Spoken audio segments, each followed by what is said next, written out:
જ્યારે બી દાળ ભાત રોટલી શાક કે ખીચડી કે કઢી ખાઈને કંટાળ્યા હો તો આ નાસ્તો જરૂરથી ટ્રાય કરજો. ખરેખર બહુ જ ટેસ્ટી અને બહુ જ મજા આવશે ખાવામાં. તો આ નાસ્તો બનાવવા માટે સૌ પ્રથમ આપણે 1.5 વાટકી જેટલું ચણાનો લોટ લેવાનો છે અને અડધી વાટકી જેટલું આપણે આમાં ચોખાનો લોટ ઉમેરીશું, જેથી આ નાસ્તો બહુ જ ક્રિસ્પી અને બહુ ટેસ્ટી બનીને રેડી થશે.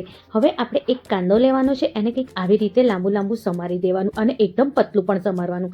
1 ચમચી જેટલું આદુ મરચાંની પેસ્ટ, 1 ચમચી જેટલું આમાં આપણે અજવાઈન લેવાની છે. નમક આપણે આપણા ટેસ્ટની અનુસાર એડ કરવાનું છે. અડધી ચમચી જેટલું આપણે આખા દાણા લેવાના છે, એને કંઈક આવી રીતે વાટવાના અને પછી આમાં એડ કરવાના, જેથી એની જે સ્મેલ છે અને એનો ટેસ્ટ બહુ જ સરસ આવશે રેસીપીમાં.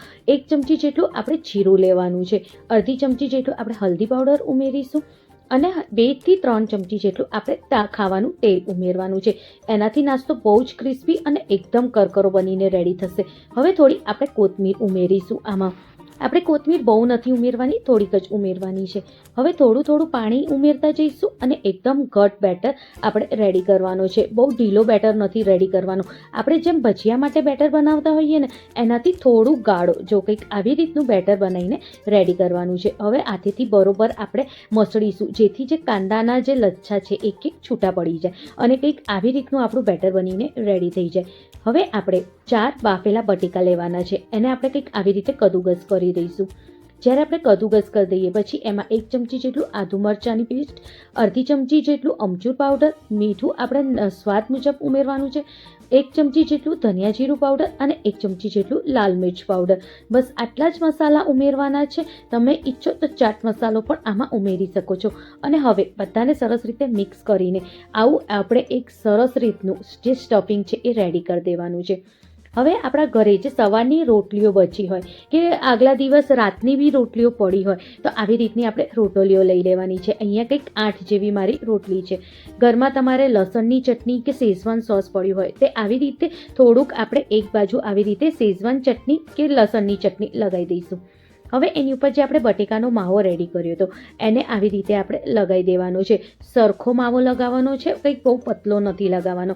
આજે હું તમને રેસીપી બતાવું છું, એનાથી તમે 8 રોટલીથી આ નાસ્તો બનાવીને રેડી કરી શકો છો. હવે બીજી અડધી રોટલીને એ રોટલીની ઉપર ફોલ્ડ કરી દેવાની અને જો કંઈક આવી રીતે ફોલ્ડ થઈને આપણી આ રોટલી રેડી છે. હવે એને કંઈક વચ્ચેથી આવી રીતે આપણે કટ કરી લઈશું. જો કંઈક આવી જ રીતે છે ને, કેટલું સરસ આપણી સ્ટફિંગવાળી રોટલી બનીને રેડી થઈ ગઈ છે ને, કેટલી સરસ દેખાય છે. બસ આવી જ રીતે બધી રોટલીઓને આપણે રેડી કરી દઈશું.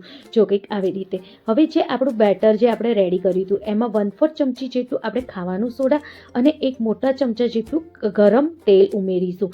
હવે બરોબર એને મિક્સ કરીશું અને જે હવે આપણે રોટલી રેડી કરી હતી ને એ રોટલીને આ બેટરની અંદર ઉમેરવાની છે. પણ હજુ આ બેટર બહુ ઘટ છે, જેથી રોટલીની ઉપર બરોબર ચોંટશે નહીં.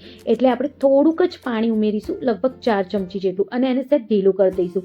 અને જો હવે કેટલું સરસ રોટલીની ઉપર આ બેટર ચોંટી જશે, જો કંઈક આવી રીતે.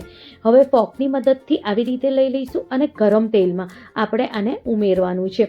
અને ઉપરથી થોડા કાંદા બી આપણે ખાસ કરીને મૂકવાના, જેથી જે કાંદાનો ટેસ્ટ આવે છે એ બહુ જ સરસ આવે છે.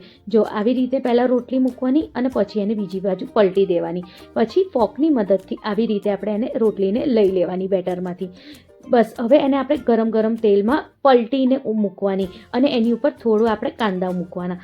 બસ આવી જ રીતે આપણે ઉલટ પુલટ કરતાં ગોલ્ડન બ્રાઉન થાય ત્યાં સુધી આપણે ફ્રાય કરવાની છે. તળતા ફેરી આપણે ગેસની ફ્લેમ મધ્યમ હોવી જોઈએ. જ્યારે તેલ મૂકીએ ત્યારે તેલ આપણે ફૂલ ગેસ ઉપર ગરમ કરવાનું છે. ગરમ થઈ જાય એટલે મધ્યમ ગેસ કરી દેવાની અને આવી રીતે એકદમ ગોલ્ડન બ્રાઉન થાય ત્યાં સુધી આપણે એને તળવાનું છે. અને જો કેટલા સરસ અને મજેદાર આપણો નાસ્તો બનીને રેડી છે. ખાવામાં બી હેલ્ધી છે અને ખરેખર ટેસ્ટમાં તો પૂછો જ નહીં. નાના હોય કે ઘરના વડીલો હોય, બધાને આ રેસીપી ગમવાની છે.